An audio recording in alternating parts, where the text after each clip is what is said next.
Sveiki visi, kviečiu toliau keliauti Andrew Womo knygos Neribok Dievo puslapiais. Tikiuosi, kad ji jums yra tokia pati įdomi kaip ir man, lygiai taip pat kaip aš nekantraujate sužinoti, kas įvyks toliau.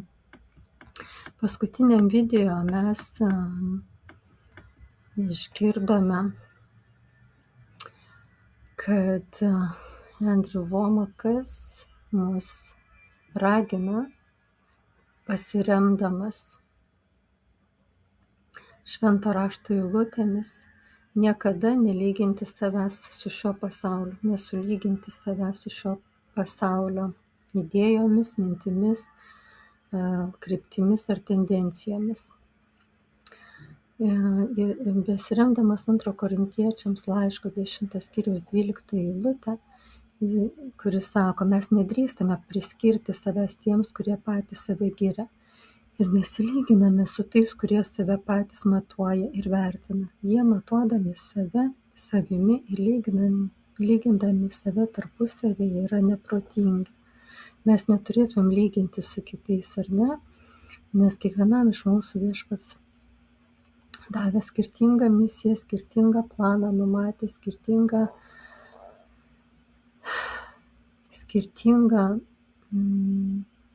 pašaukimą davė, ar ne? Mes galim mokytis vieni iš kitų, mokytis pažinimo, gilinti pažinimą vieni per kitus, girdėdami vienas iš kito, ką Dievas jiems apreiškia, arba gilindamiesi į šventą raštą, bet neturėtumėm lygintis vieni su kitais, netgi Kristaus kūne, o jau nekalbant lyginti su tais, kurie yra pasaulyje.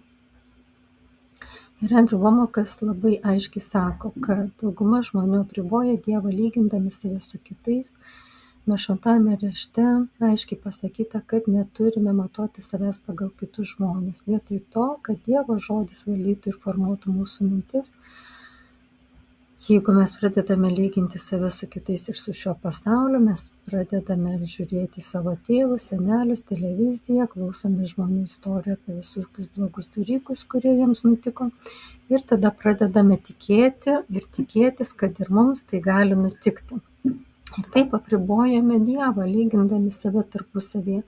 Galvojame, jeigu jis taip darė, tai ir buvo toksai rezultatas, tai tada ir aš, jeigu taip darysiu, ir man gali taip nutikti.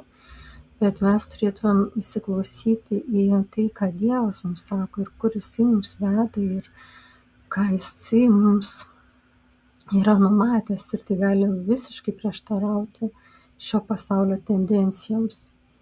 Taigi, Andrew Womakas mus norėtų paraginti įsiklausyti labiau į Dievo žodį ir į Dievo balsą, Dievo vedimą kiekvienam asmeniškai mūsų gyvenime ir nežiūrėti šio pasaulio aplinkybių ir nesitapatinti su ypatingai pasauliečiais, ar ne, ir pasaulio tendencijom, nes mums tai nepriklauso. Taip mes galime apriboti Dievą. Andrew Womakas dalinosi savo asmeniniu pavyzdžiu apie savo finansinę sėkmę, kad ją kritiniu momentu, kada buvo didelė recesija pasaulyje, vis dėlto jie gavę galimybę investavo pinigų į akcijų biržas ir gavo didžiulį pelną, nes Viešpats buvo numatęs jam planą, kaip jis toliau panaudos tos pinigus ir ką jis su jais darys. Taigi jis dalinasi konkrečiu pavyzdžiu, kurį aš jau aptariau praeitame video. Ir jis remiasi šią švento rašto eilutę, laiško Filipiečiams 4 skyriaus 19 eilutę, kuri sako, kad mano Dievas patenkins visus jūsų poreikius iš savo turtų Jėzuje Kristuje, iš savo šlovės turtų Jėzuje Kristuje. Taigi, autorius nori šią eilutę pritaikyti taip pat ir finansiniai mūsų gyvenimo sričiai. Bet žinoma, ji galioja visoms mūsų gyvenimo sritimis, kad mes neturėtumėm bijoti šio pasaulio aplinkybių, nes mūsų tapatybė yra kitur ir mūsų paveldas yra dvasioje, kur mes turime Viešpaties pažadą, kad jis patenkins visus mūsų poreikius iš savo šlovės turtų Kristuje Jėzuje. Tai yra didžiulis pažadas. Iš ties, jeigu mes jį gerai įsileisime į savo širdį, jeigu jisai sulys šaknis, įsišaknis mūsų širdyje, manau, kad mes būsime daug drąsesni įgyvendinti Dievo numatytus planus, kuriuos jis nori įgyvendinti per mūsų gyvenimus. Ir taip pat autorius nurodo Patarlių knygos 23 skyriaus 7 eilutę, kuris sako, kaip žmogus galvoja savo širdyje, toks jis yra. Taigi jų pavyzdys apie jų finansinės investicijas recesijos metu rodo, kad jie ėjo prieš srovę. Kai kurie iš mūsų tikrai mes žiūrime ekonomiką ir pradedame tikėti, kad kartais, kai yra kažkokia sudėtinga situacija šalyje ar pasaulyje, mes turime susiveržti diržus ir nustojame tikėti, kad galime klestėti. Ir taip apribojame Dievą, ką Dievas gali padaryti mūsų gyvenime. Taigi ši eilutė, kaip žmogus galvoja savo širdyje, toks jis ir yra, atsiskleidžia per mūsų priimamus sprendimus, per mūsų pasirinkimus ir mūsų veiksmus, ar ne, žingsnius, kuriuos mes darome šiam pasaulyje. Ar mes tikrai tikime ir pasitikime Dievo žodžiu, kad Dievas patenkins visus mūsų poreikius pagal savo šlovės turtus Jėzuje Kristuje. Mes tikrai to tikime ir tokie esame, kaip mes taip galvojame savo širdyje ir tokie mes ir esame. Ir vis dėlto mes sumažinam, jeigu matom recesiją, matome pajamų sumažėjimą, tai staiga sumažiname tą, kaip čia pasakyti, aukos dydį, kurį mes skiriame kas mėnesį, ar ne? Tai labai gali greitai atsispindėti toje dalyje, kurią mes aukojame įvairioms veikloms palaikyti, kurios manome, kad yra iš Jėzus Kristus, ar mūsų aukoms bažnyčiai, ar kažkokiom misijom, ar kokią dalį mes aukojame. Mūsų Viešpats ragina ir kviečia aukoti 10%, ar ne, savo pajamų.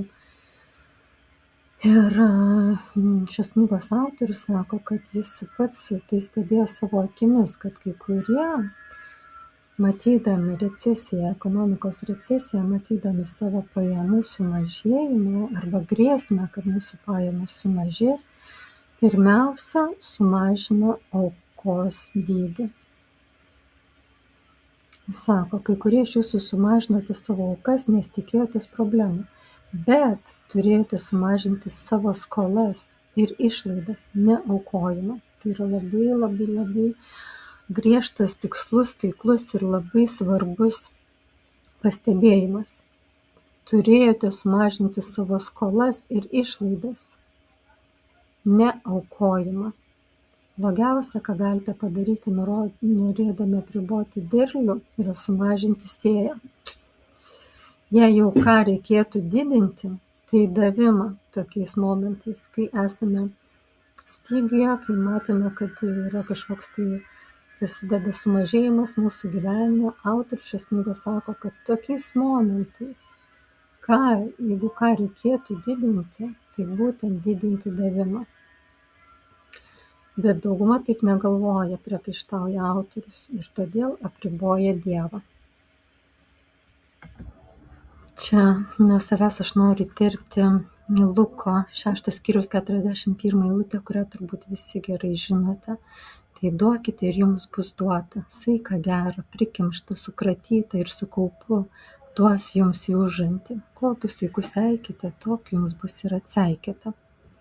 Šitą eilutę, manau, labai gerai atspindi tai, ką autorius nori pasakyti.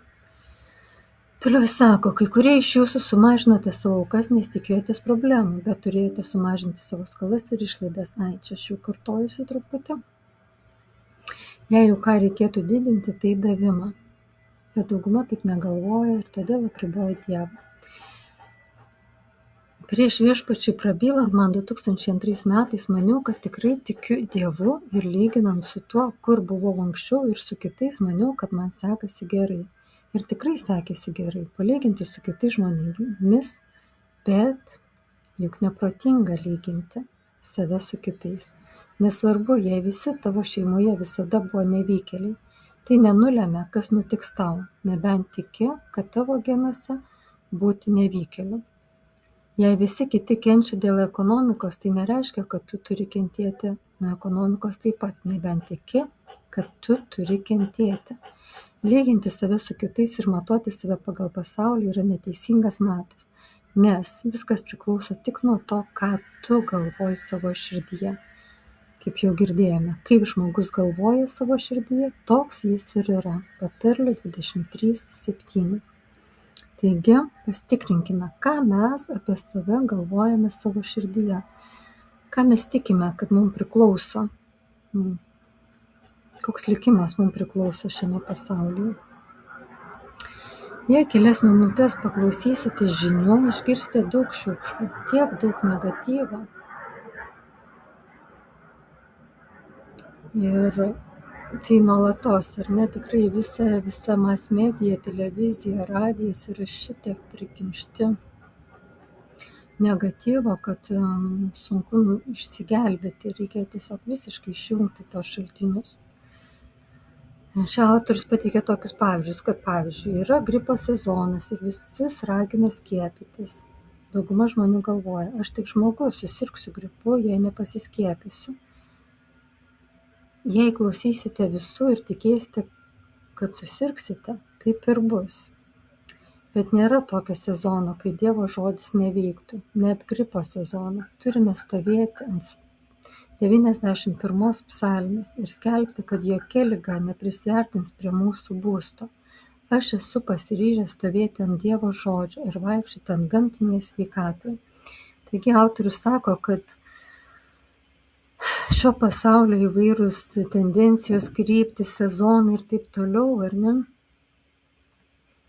neįtakoja to, kad Dievas yra numatęs, arba to, kad Dievas sako. Dievo žodis yra amžinas, jisai nepriklauso ir nėra paveiktas jokių pasaulio tendencijų, jokių įvykių, jokių krizių, jokių sezonų, jokių epidemijų ir panašiai. Taigi, kuo mes tikime? Kuo mes tikime savo širdyje? Ar tikime Dievo žodžiu, kuris yra amžinas, kuris ateina iš Dievo, iš tiesos šaltinio, ar tikime tais mass medijos žiniomis, kurios yra paruošiamos žmonių, kurie neaišku, kuo jie patys tiki. Taigi, kuo patikėsime savo širdyje, ką galvosime savo širdyje apie save ir apie savo gyvenimą ir apie savo ateitį, Viešpats sako, kad mes tokie ir būsime ir mums taip ir bus.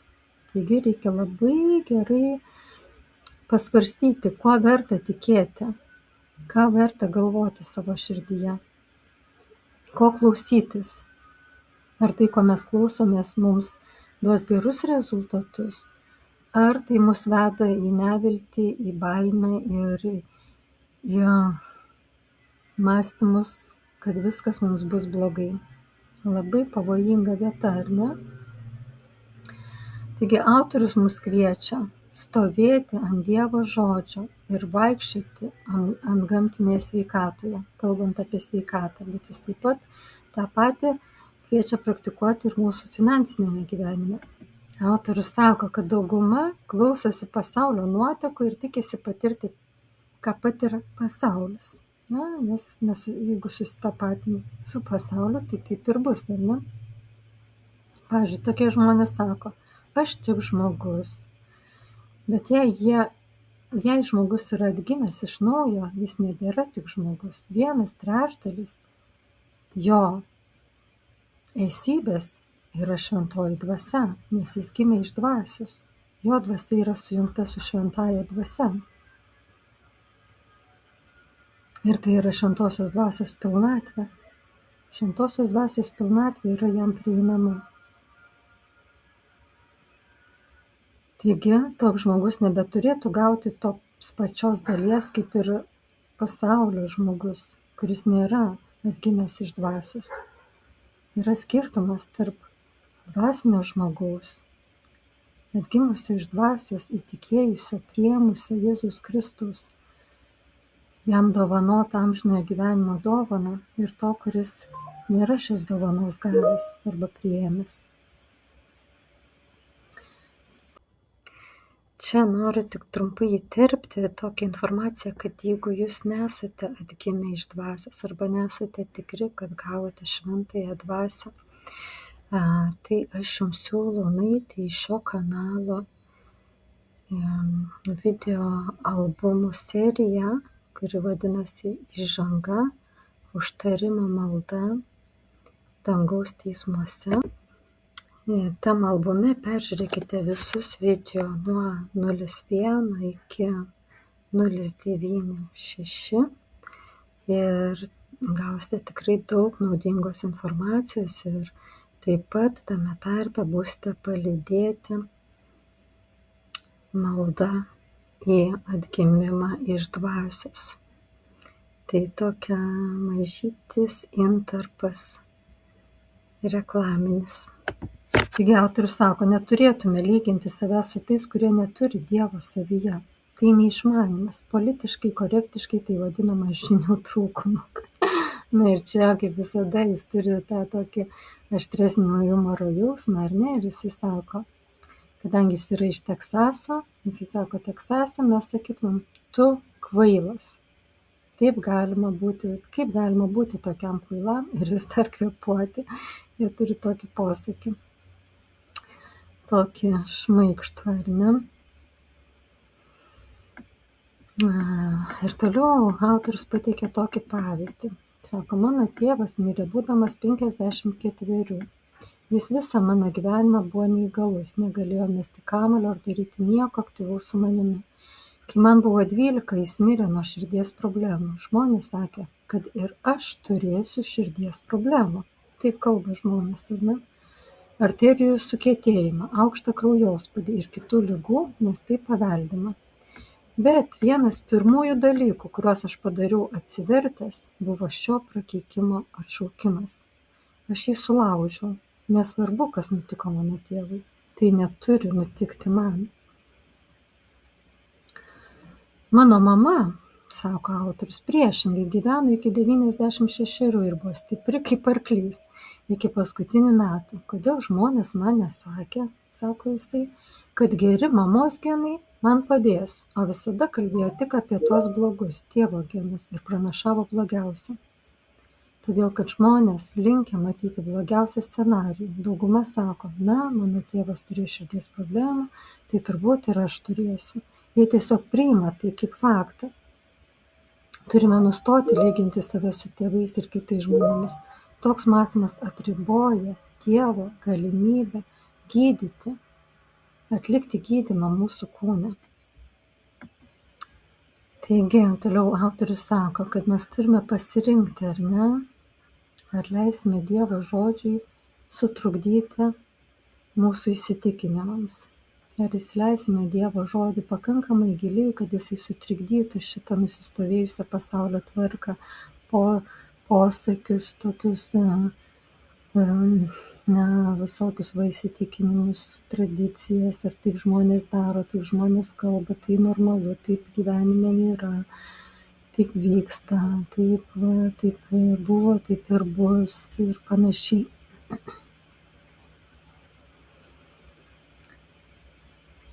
Jeigu žmonės galvoja, kad šeimoje visada taip buvo ir taip turi būti, taip yra, tiesiog taip būna gyvenime, taip jiems ir bus.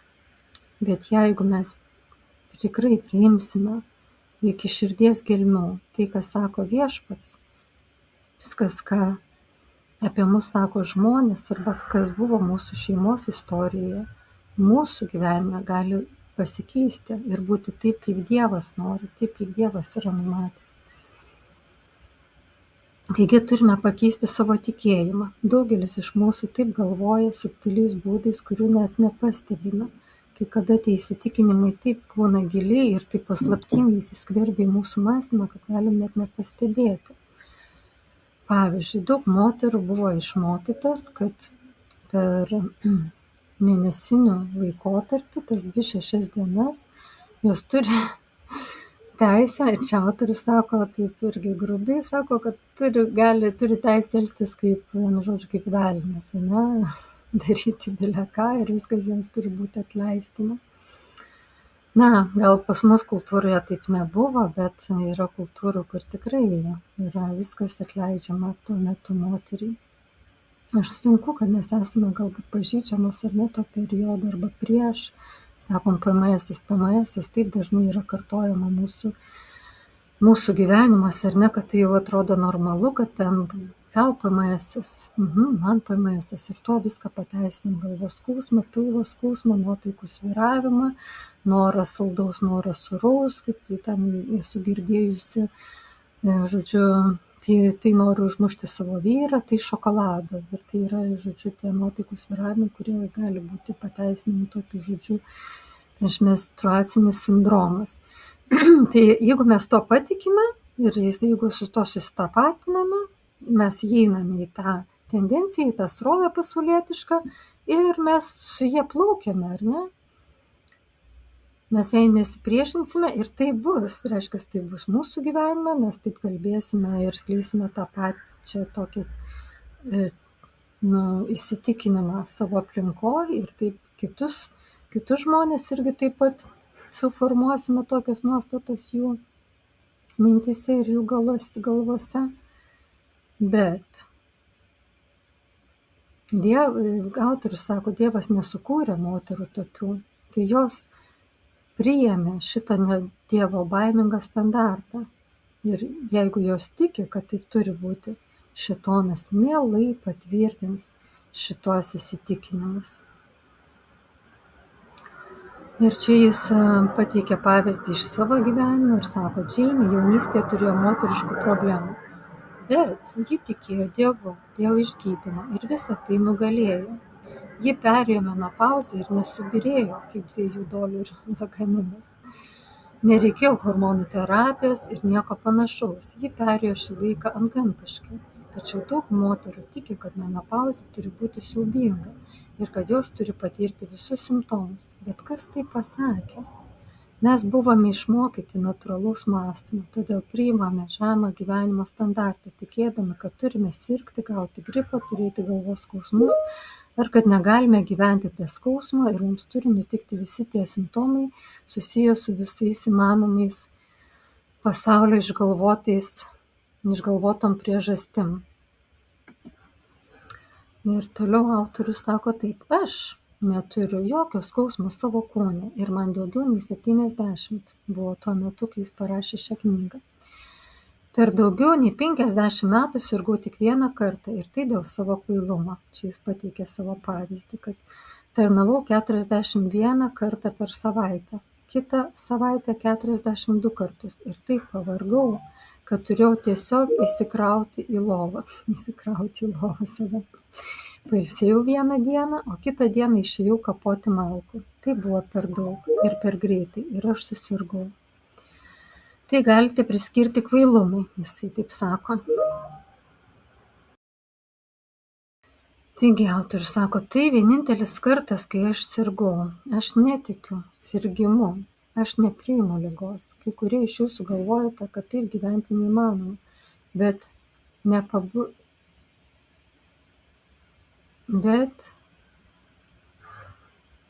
sako, aš taip gyvenu. Manęs negalite, kaip pasakyti, paneigti, nes aš taip gyvenu. Ir čia jis sako, kai tikitės ligos, jūs apribojate Dievą. Dievas nesitiki ligos jums, Dievas tikisi jums dieviškos sveikatos, tobulos sveikatos visam jūsų gyvenimui.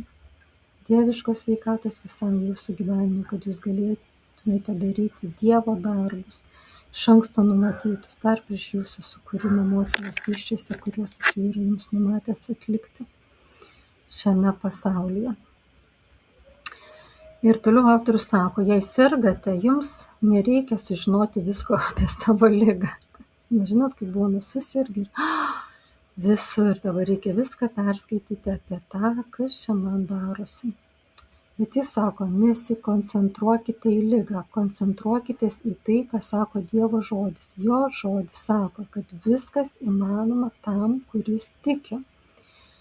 Morko 9 skyrius, 23 eilutė. Turėtumėte kalbėti Dievo žodį savo apie išgydymą. Pasidėkite rašto vietas ten, kur jas dažnai matysite, ir sutelkite jas dėmesį. Bet vietoj to, kai kurie žmonės apriboja Dievą, nes jie yra kaip prisijungę prie šio pasaulio ir rūpinasi tuo, kas vyksta kitų gyvenimuose, arba ką sako pasaulio mass-media, televizijos, radijai, laikraščiai, spaudos visokie kanalai ir taip toliau. Taigi, turime apsispręsti, ko klausysime ir kur iš tikrųjų manome savo širdyje, kad yra tiesa. Nes koks jis yra savo širdyje, ką jis galvoja savo širdyje, toks jis yra. Ką galvosime, kuom pripildysime savo širdį, tokie mes ir būsime ir tokie bus mūsų gyvenimai. Ir sekantis mano video bus pavadinimu Tu nesi vidutinis. Taip vadinasi sekantis šios knygos skyrius. Iki.